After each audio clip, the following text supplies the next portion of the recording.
เอาพี่น้องเลย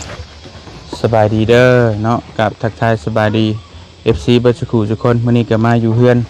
น้องพรอีกแล้วเมื่อวานนี้เฮามากมื้อนี้เฮากำลังกำลังเริ่ม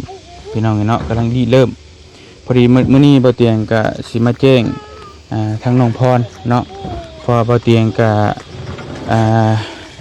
ได้ประกาศในคลิปว่าสิเฮ็ดเฮือนให้น้องพรพี่น้องแต่ว่าเฮาก็บ่ฮู้ว่าไผสิซอยนำเฮานี่เฮาก็บ่ฮู้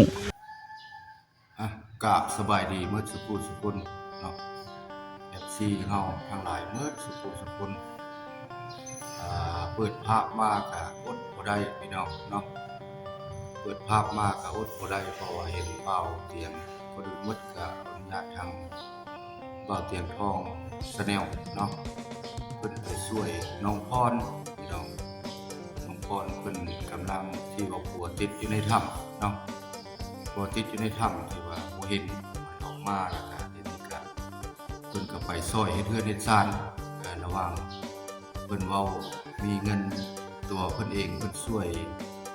น้องพรหันเงินเพิ่นเองเลยก็15 ล้านครับเงินตัวเพิ่นเองเลยบ่ถึงทองเอาคนอื่นหมดก็เอาอนุญาตทางบ่อเจียงทองเด้อพี่น้องบ่อเจียงทองเนาะเอาวิดีโอขึ้นมาเนาะเอาแต่อดบ่ได้ย้อนว่าเอาเป็นก็ทุกสิ่งทุกอย่างก็ให้กำลังใจน้องพรที่ว่าปัวที่ว่าติดในถ้ำนั่นแหละพี่น้องเนาะเพราะว่าเอาเป็นก็ซ้ำนี้ก็บ่มีหยังก็ส่งกำลังแรงใจให้น้องพรช่วยเยียวยาจิตใจเนาะหรือว่าบ่อเตียงทองเพิ่นก็ไปช่วยเฮ็ดเพื่อนเฮ็ดซ่านให้น้องพรทุกสิ่งทุกอย่างบางสิ่งบางอย่างเพิ่นก็ทุ่มเท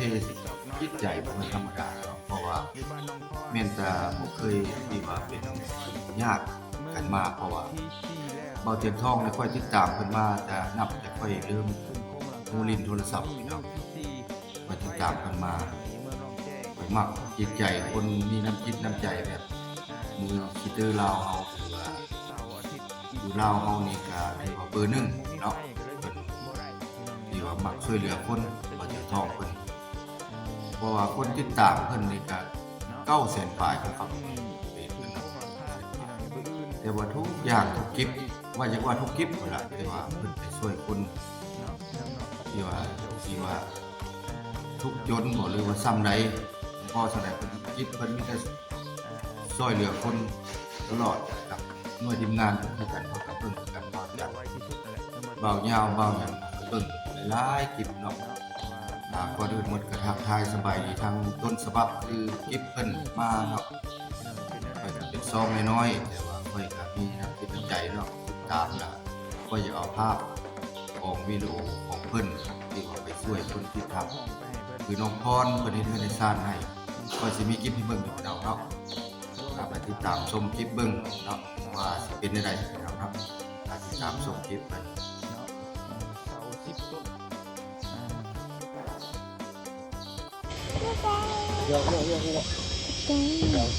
เอาพี่น้องเลยสบายดีเด้อเนาะกับทักทายสบายดี FC เบิร์ดสกูทุกคนมื้อนี้ก็มาอยู่เฮือนน้องพรอีกแล้วเมื่อวานนี้เฮามากมื้อนี้เฮากำลังกำลังเริ่มพี่น้องเนาะกำลังเริ่มพอดีมื้อนี้บ่เตียงก็สิมาแจ้งทางน้องพรเนาะพอบ่เตียงก็ได้ประกาศในคลิปว่าสิเฮ็ดเฮือนให้น้องพรพี่น้องแต่ว่าเฮาก็บ่ฮู้ว่าไผสิซอยนำเฮานี่เฮาก็บ่ฮู้บ่เตียงก็เลยตัดสินใจนะพี่น้องนะเอาเงินส่วนตัวบ่เตียงซอยซื้ออุปกรณ์ก็หลายเติบแล้วก็มื้อนี้บ่เตียงก็สิซอยอีกจำนวนเงิน15 ล้านเด้อพรเด้อเป็นเงินของทางอ้ายเองซอยที่เอาไปซอยซื้ออุปกรณ์เฮ็ดเฮือนให้น้องนั่นแหละเนาะอ้ายยันมันบ่แล้วนะเพราะว่าคืออ้ายเว้ากับน้องนั่นแหละอ้ายบ่อยากเอาเงินตัวที่ว่าทางเจนอมมอบให้หรือทีมงานกู้ภัยมอบให้เนี่ยเอามาเฮ็ดเฮือนเงินส่วนนั้นก็ให้น้องไว้เก็บไปเลี้ยงลูกเลี้ยงเต้าแต่ว่าเงินเฮ็ดเฮือนนี่อ้ายสิเก็บกันเองกับทีมงานเงินอ้ายเองแล้วก็เงินผู้ใหญ่ใจบุญผู้เพิ่นอยากซอยทางอ้ายผ่านอ้ายมานะเด้อแต่ว่ามื้อนี้อ้ายมาแจ้งน้องก่อนอ้ายสิเอาเงิน15 ล้านซอยเฮ็ดเฮือนให้น้องเป็นเงินส่วนตัวอ้ายเองเด้ออ้ายโดยอ้ายอยากให้มันแล้วซอยๆกัน คิดว่าประมาณจักมื้อสิแล้วเฮือน คนเราประมาณ10 ปลายมือ ประมาณ10ปลายมื้อเนาะประมาณ2อาทิตย์อ่าในใจคิดไว้แล้วบ่ว่าอยากได้สีหยังเฮือน อยากได้เป็นสีบัว สีบัว เลย โอ้สีบัวเนาะสีชมพูน้องเพิ่นอยากได้สีชมพูหลังคาได้อยากได้สีหยัง อยากได้สีอันสีมะกอก สีที่น้องว่าเมื่อวานฮะ เลย เป็นสีแดงซ้ำสีเลือดหมูนะพี่น้องเนาะทั้งลุ่มนี่เอาสีบัว เลย ทั้งในเอาสีหยัง ทางในก็ทางใน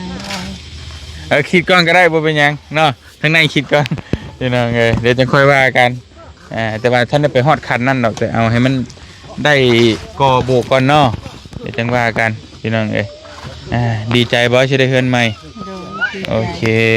เพอทางอ้ายเองกะซอยอย่างอื่น มันซอยได้หลายกว่านี้มันซอยบ่ได้เนาะ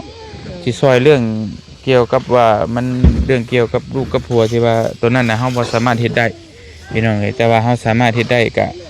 คือซอยนี่แหละแปลงเฮือนแปลงซ่านให้น้องเพิ่นใหม่มันอาจจะบ่ทดแทนกันได้ แต่ว่าอ้ายก็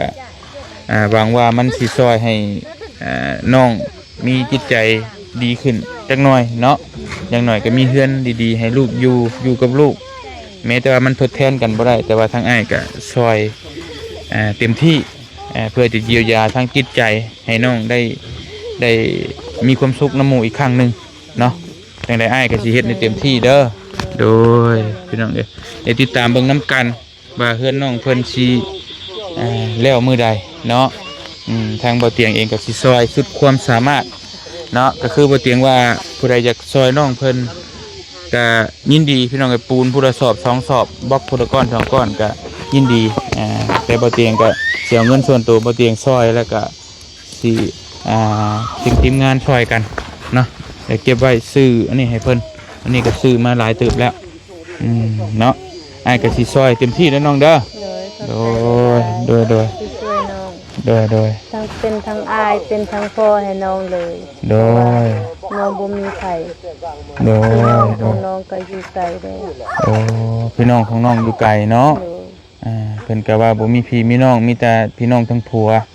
แต่ถือว่าเอาคิดไว้ถ้าว่าอ้ายเป็นอ้ายของน้องก็ได้เด้อ โดย เป็นฮักแพงกันพี่น้องก็บ่คิดอีหยังมากมายทั้งบ่เตียงก็ยินดีพี่น้องเอ้ยแต่ว่าซอยน้องเพิ่นก็ขอแต่ว่าน้องเพิ่นมีรอยยิ้มอยากให้น้องเพิ่นมีความสุขอีกครั้งหนึงทั้งบ่เตียงก็ดีใจแล้วเนาะติดตามตอนต่อไปว่าสิแล้วมื้อใดเฮือนน้องเพิ่นพี่น้องเอ้ยเป็นจังไดก็เป็นกำลังใจให้ทางบ่เตียงและทีมงานนี่เด้อขึ้นมารอบนี้ก็4คนตั้งใจมาช่วยน้องเพิ่นโดยเฉพาะพี่น้องเอ้ยเดี๋ยวเฮือนแล้วจังพากันกลับลงเนาะสำหรับคลิปนี้จบคลิปไปเพียงเท่านี้ก่อนสำบายดีอยู่ดีมีแฮงบ๊ายบาย สำหรับคลิปนี้ก็ยินดีต้อนรับนำว่าวเตียงทองเพิ่นขึ้นไปช่วยจิตใจเยียวยาให้เพื่อนในทราบให้น้องพรเนาะ บ๊ายบายบ๊ายบายบ๊ายบาย แกงใส่สมบูรณ์เนาะ ลูกทางนี้สู้ บ่แกงก็มีหยังก็ โอ มี เค หยังหลายก็ขอเป็น สู้ๆด้วย กำลัง สู้ๆด้วย แห่งใจผลักดันช่วยกันนะ แม่พายุกด้วย สู้ๆเด้อน้องพรก็ได้เนาะที่ว่า